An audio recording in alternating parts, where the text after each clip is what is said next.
1 in the East semis between the Cavaliers and the Pistons. Welcome back into the studio for NBA Showtime. Maria Taylor here with the Hall of Famers, Tracy McGrady, Vince Carter, and Carmelo Anthony.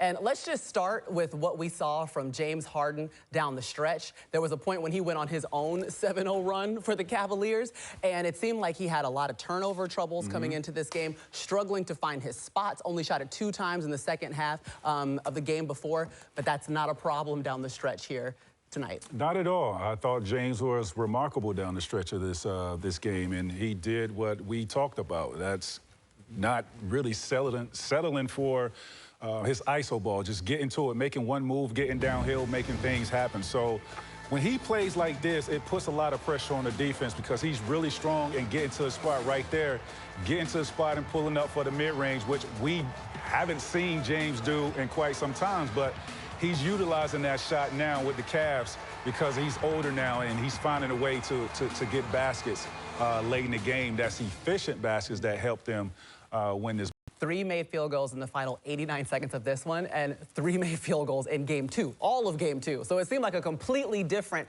much more efficient Harden. What did you notice was different, Melo? From the beginning of the game, he was in attack mode. And you know, earlier we was talking about him needing to hunt more of his shots, and I think today early he came out and set the tone. We also talked about him making one move and going by, and he set the tone with that early in the game. When he's playing like that, he's a different James Harden.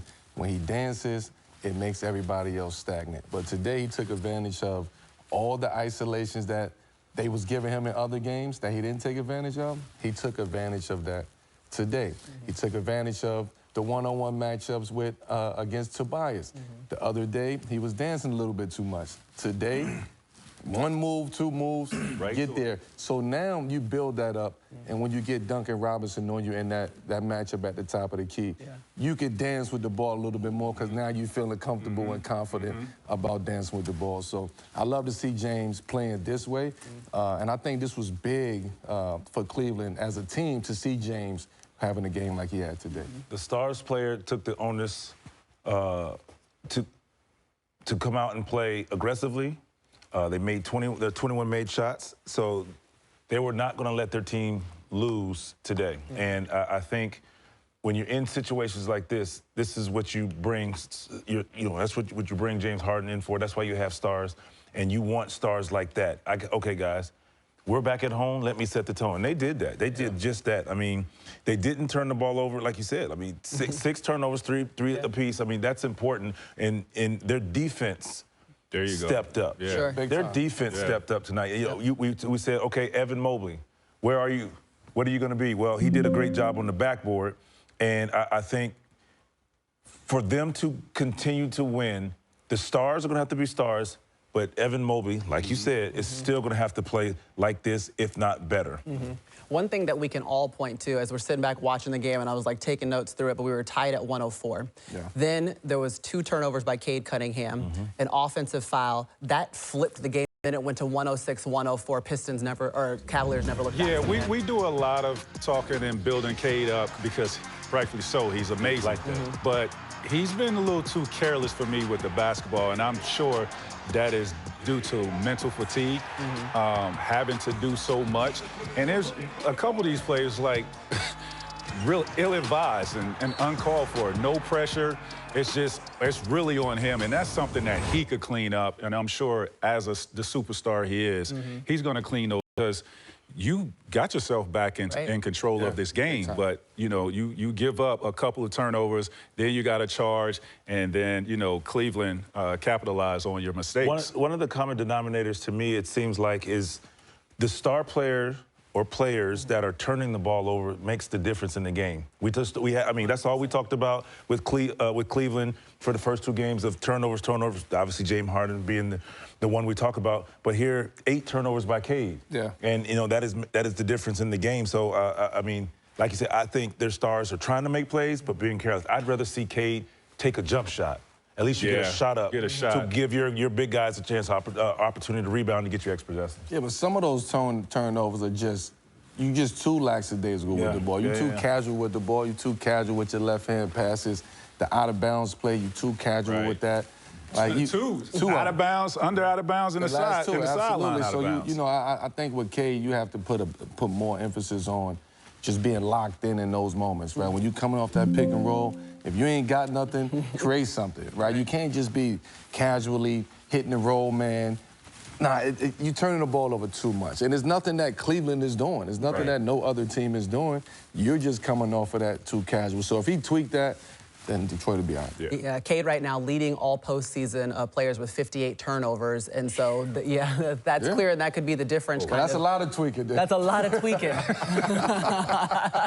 Is there anything, is it all him, guys, or is there anything his teammates JB can do to make this easier for him? Because he carries, you know, a lot of the load off. Yeah, he does. But again, when you look at the turnovers at the stretch of this game, one was the sideline. Right. That's on him, right? That's mental fatigue.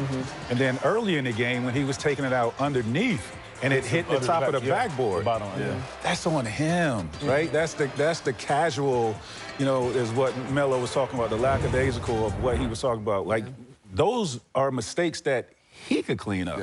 Now, in terms of, you know, him being in traffic, right? He could play, they could help him maneuver in better spacing, but those three and the charge, that's all mental. And, you know, typically when a player is fatigued and tired, we just have those mental mistakes. He only, I say only, but he played 38 minutes. He didn't play like 45, 46 minutes. Like because I was going to say before I looked at the time, I was like, you have to find more rest for him just to be mentally fresh and ready to go for the fourth quarter where he's been great.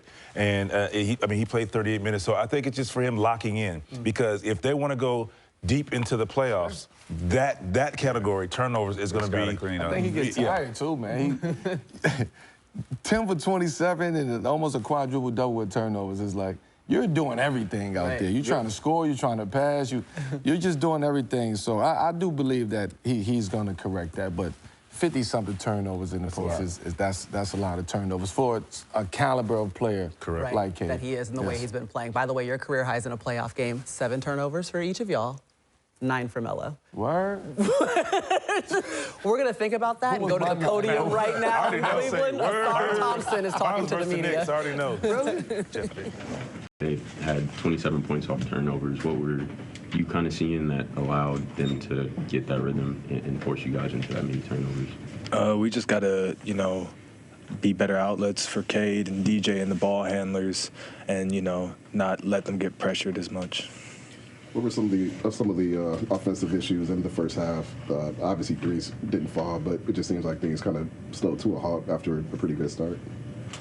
I would say there were more defensive issues than offensive, you know. In the first half, I think I saw they were like 24 for 35. I think I saw that on the big screen, so we just got to be better at that end.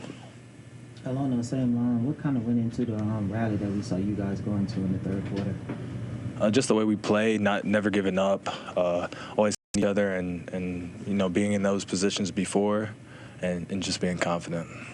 JB said that Cleveland was able to space out a lot more in the first 2 games. What were you seeing there, and what do you guys need to do, you know, the next game to make sure that they're, you know, they're able to what? Space out? They were able to space out the court a little bit more. In the first 2 games or this game? In this game, then the first 2 games. Yeah, they were calling a lot of ISOs, and they were, you know, sending their guards into the screens and slipping out and getting open shots. So we just have to be better at communicating through those, but I have full faith in every one of my teammates and guarding. Anything else? Yeah, given just the points off turnovers and you guys essentially just not playing your best game and it still kind of came down to the wire, does that give you guys confidence moving into game 4? Nothing shakes our confidence. So we have confidence no matter what the turnout of this game was, so yeah. Let's take a quick look at tonight's Game 3 line from DraftKings Sportsbook between the Thunder and the Lakers. Oklahoma City is favored by 9.5 points so far. By the way, we've been digging into the record books. Who did you have your turnovers against, T-Mac? Detroit. BC? Miami Heat. Melo? Utah. But what were they counting as turnovers at the time? Charges. Yeah, so maybe it all balances out because some of those were